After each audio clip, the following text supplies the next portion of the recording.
কে প্রত্যক্ষ বা পরোক্ষ ভাবে উপস্থাপন করা, অর্থাৎ কোনো উক্তিকে প্রত্যক্ষ বা পরোক্ষভাবে উপস্থাপন করাই হলো ন্যারেশন। তোমরা যদি এই চিত্রটাকে লক্ষ্য করো, এখানে তিনজন ব্যক্তি আছে। ধরে নিলাম তার নাম হাসান, মিলা এবং টুম্পা। এখানে হাসান মিলাকে বলছে I will do the work tomorrow. এখানে হাসান মিলাকে সরাসরি বলছে I will do the work tomorrow, যেটা প্রত্যক্ষ উক্তি এবং ইংরেজিতে যেটাকে বলা হয় ডিরেক্ট স্পিচ। এখন মিলা টুম্পাকে গিয়ে বলছে he said that he would do the work the next day, যেটা পরোক্ষ উক্তি। হাসানের উক্তিটাকে মিলা টুম্পাকে গিয়ে যখন বলছে সেটা হচ্ছে পরোক্ষ উক্তি, এবং সেটাকে ইংরেজিতে বলা হয় ইনডিরেক্ট স্পিচ। ডিরেক্ট স্পিচ এবং ইনডিরেক্ট স্পিচ। এখন তবে ডিরেক্ট স্পিচ থেকে যখন ইনডিরেক্ট করতে হয় তখন আমাদের কিছু চেঞ্জ করতে হয়। তোমরা এখানে লক্ষ্য করবে, এখানে সাবজেক্টটা চেঞ্জ হয়েছে, টেন্সে চেঞ্জ হয়েছে, এখানে টুমরো ছিল, অ্যাডভার্বিয়াল চেঞ্জ হয়েছে। তো আজকে আমরা শিখবো ন্যারেশন এবং কিভাবে ডিরেক্ট থেকে ইনডিরেক্ট ন্যারেশন করতে হয় সেই সম্পর্কে ডিটেলসে। প্রথমে শিখে নেওয়া যাক ক্লাসিফিকেশন। ক্লাসিফিকেশন ন্যারেশন তোমরা পূর্বেই জেনেছো দু ধরনের, সেটা হচ্ছে ডিরেক্ট ন্যারেশন এবং ইনডিরেক্ট ন্যারেশন। যদি আমরা এক্সাম্পল দেখি, ডিরেক্ট ন্যারেশনের স্ট্রাকচারটা হচ্ছে এভাবে, he said to me I will go. Direct ন্যারেশনের স্ট্রাকচারে আমাদের উদ্ধৃত অংশের ভিতরে সেন্টেন্স থাকবে, এখানে উদ্ধৃত চিহ্ন থাকবে এবং এর ভিতরে সেন্টেন্স থাকবে, যে উক্তিটা থাকবে ডিরেক্ট স্পিচটা থাকবে। এবং ইনডিরেক্ট ন্যারেশনের স্পিচটা হচ্ছে he said to me that he would go. এখানে he said to me I will go, এটাকে যখন ইনডিরেক্ট করেছি তখন আমাদের রিপোর্টেড ভার্ব এবং কানেক্টিং ওয়ার্ড, টেন্স এগুলো চেঞ্জ করতে হয়েছে। তাহলে আমরা এখন শিখে নিলাম আমাদের ন্যারেশনের ক্লাসিফিকেশন হচ্ছে দু ধরনের, ডিরেক্ট ন্যারেশন এবং ইনডিরেক্ট ন্যারেশন। এখন আমরা শিখব ডিরেক্ট ন্যারেশনের parts of direct narration. Direct ন্যারেশনের অংশ হচ্ছে দুটি, একটা হচ্ছে রিপোর্টিং ভার্ব এবং আরেকটি হচ্ছে রিপোর্টেড স্পিচ। যেটা জানা আমাদের অবশ্যই জরুরি, কোনটা রিপোর্টিং ভার্ব এবং কোনটা রিপোর্টেড স্পিচ। যেমন he said to me will you go there, এটা হচ্ছে আমার ডিরেক্ট স্পিচ, যেটার অংশ হচ্ছে he said to me, said to, এখানে এটা হচ্ছে আমাদের রিপোর্টিং ভার্ব এবং আমাদের উদ্ধৃত কমার ভিতরে যে সেন্টেন্সটা আছে সেটা হচ্ছে রিপোর্টেড স্পিচ। রিপোর্টিং ভার্ব এবং রিপোর্টেড স্পিচ এই দুইটাকে আমাদের অবশ্যই ভালো করে চিনতে হবে, কারণ আমাদের যখন ডিরেক্ট থেকে ইনডিরেক্ট করব তখন আমাদের রিপোর্টিং ভার্ব এবং রিপোর্টিং স্পিচের উপর বেস করে আমরা চেঞ্জ করব। এবার আমাদের শেখা যাক কিভাবে ডিরেক্ট থেকে ইনডিরেক্ট করতে হয়। স্টেপস টু চেঞ্জ আর ডিরেক্ট টু ইনডিরেক্ট ন্যারেশন। আমাদের 5টা স্টেপ ফলো করতে হবে। তোমরা যদি 5টা স্টেপ সিরিয়ালি এবং ভালোভাবে ফলো করো তাহলে তোমাদের জন্য ন্যারেশন করাটা একদম ইজি হয়ে যাবে। The first one is reporting verb change. Reporting verb change. The second one is use connecting word. যখন আমাদের উদ্ধৃত কমাগুলো উঠিয়ে দিব, আমাদের অ্যাড করার জন্য আমাদের যে একটা ওয়ার্ড ইউজ করতে হয় সেটা হচ্ছে connecting word. Use connecting word. The third one is person change. The fourth one is tense change. And the last one is adverbial change. তাহলে আমার সাথে তোমরা রিপিট করো। প্রথমটা হচ্ছে reporting verb change, then use connecting word, then person change, then tense change, then adverbial change. এই 5টা স্টেপকে অনেক ভালো করে ফলো করবে, তাহলে তোমাদের ন্যারেশনটা চেঞ্জ করা খুব বেশি ইজি হয়ে যাবে।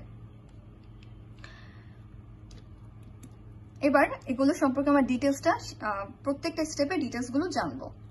প্রথমটা হচ্ছে আমাদের reporting verb change, changing of reporting verb.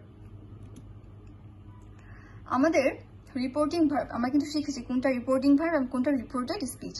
Reported স্পিচটা হচ্ছে উদ্ধৃত কমার ভিতরে যেটা, সেটা হচ্ছে রিপোর্টেড স্পিচ এবং সেটার বাইরে হচ্ছে রিপোর্টিং ভার্ব, যেখানে সেড টু থাকবে বা সেইস থাকবে, সেটা হচ্ছে রিপোর্টিং ভার্ব। তাহলে we have to change reporting verb according to sentence of reported speech. অর্থাৎ আমাদের রিপোর্টেড স্পিচের সেন্টেন্স অনুযায়ী আমাদের রিপোর্টিং ভার্বটাকে চেঞ্জ করতে হবে। আমরা যদি এই চারটা দেখি তাহলে আমাদের জন্য অনেক ইজি হয়ে যাবে। যেমন সেন্টেন্স অনুযায়ী আমরা জানি 5 ধরনের সেন্টেন্স। যখন অ্যাসার্টিভ সেন্টেন্স হবে, আমার রিপোর্টের উদ্ধৃত কমার ভিতরের অংশটি যখন অ্যাসার্টিভ সেন্টেন্স হবে, তখন আমাদের সেট টুটা উঠে গিয়ে কি হবে? টোল্ড। ইন্টারোগেটিভ সেন্টেন্সে হবে আস্কড। ইম্পারেটিভে হবে অ্যাডভাইসড, যখন আমাদের উপদেশ দেওয়া হবে। অর্ডারড, আদেশ করা হবে। কমান্ড, নির্দেশ দেওয়া হলে। রিকোয়েস্টেড, অনুরোধ করা হলে। এবং ফরবিড, কোনো কিছু নিষেধ করা হলে। অপটেটিভে হবে উইশড অথবা প্রেড, এবং এক্সক্লামেটরিতে হবে এক্সক্লাইমড উইথ জয়, যখন আমাদের সেন্টেন্সটা দ্বারা আনন্দ বুঝাবে, এবং এক্সক্লাইমড উইথ সরো, যখন সেন্টেন্সটা দ্বারা দুঃখজনক কিছু বুঝাবে। তাহলে আমরা যদি আবার এটা রিপিট করি, অ্যাসার্টিভ সেন্টেন্সের সেট টুর পরিবর্তে হবে টোল্ড, ইন্টারোগেটিভে হবে আস্কড, ইম্পারেটিভে হবে অ্যাডভাইসড অথবা অর্ডারড, কমান্ড, রিকোয়েস্টেড, ফরবিড। অপটেটিভে হবে উইশড অথবা প্রেড। এক্সক্লামেটরিতে হবে exclaimed with joy or exclaimed with sorrow. Number 2, use of connecting word. Use of connecting word holo, we have to use in connecting word according to the sentence of reported speech. পূর্বের মতোই আমাদের sentence অনুযায়ী, reported speech sentence অনুযায়ী আমাদের connecting ওয়ার্ডও change করতে হবে। যেমন চারটাকে তোমরা যদি দেখো, অ্যাসার্টিভ সেন্টেন্স হলে আমাদের কানেক্টিং ওয়ার্ডটা হবে দ্যাট। ইন্টারোগেটিভে হবে, ইন্টারোগেটিভ এখানে দুইটা ব্যাপার আছে, সেটা হচ্ছে অক্সিলারি ভার্ব দিয়ে যখন শুরু হবে তখন হবে ইফ, এবং WH ওয়ার্ড মানে হু, হুইচ ওয়ার্ড, আমরা জানি যেগুলো WH ওয়ার্ড আছে সেগুলো দিয়ে শুরু হলে হবে, যে WH ওয়ার্ডটা থাকবে সেটা দিয়ে হবে সেম WH ওয়ার্ড। অর্থাৎ ইন্টারোগেটিভে দুইটা ব্যাপার আছে, সেটা হচ্ছে অক্সিলারি ভার্ব দিয়ে শুরু হলে হবে ইফ, এবং WH ওয়ার্ড দিয়ে শুরু হলে যে WH ওয়ার্ডটা আছে সেটা ইউজ করব।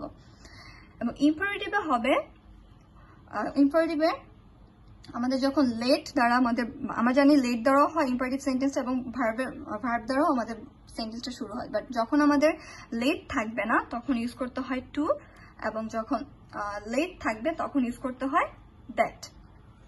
এবং অপটেটিভে হয় দ্যাট, এক্সক্লামেটরি হবে দ্যাট। অ্যাসার্টিভে হবে দ্যাট, ইন্টারোগেটিভে হবে অক্সিলারি ভার্ব দিয়ে শুরু হলে ইফ, WH ওয়ার্ড দিয়ে শুরু হলে সেম WH ওয়ার্ড দিয়ে। ইম্পারেটিভে হবে উইদাউট লেট হলে টু, উইথ লেট হলে দ্যাট, এন্ড অপটেটিভে হবে দ্যাট, এক্সক্লামেটরি হবে দ্যাট। তোমাদের শুধু ইন্টারোগেটিভ এবং ইম্পারেটিভটা একটু ভালো করে লক্ষ্য করবে, তাহলে আর ব্যাপারটা কঠিন লাগবে না। এবার আমরা নাম্বার 3 তে চলে যাই। নাম্বার 3 হচ্ছে rules of changing person. Rules of changing পারসনে আমাদের পারসনটা চেঞ্জ হবে রিপোর্টিং ভার্ব অনুযায়ী। Person will change according to the person of reporting verb. আমাদের রিপোর্টিং ভার্বের যে পারসনটা থাকবে সেই অনুযায়ী আমাদের চেঞ্জ হবে।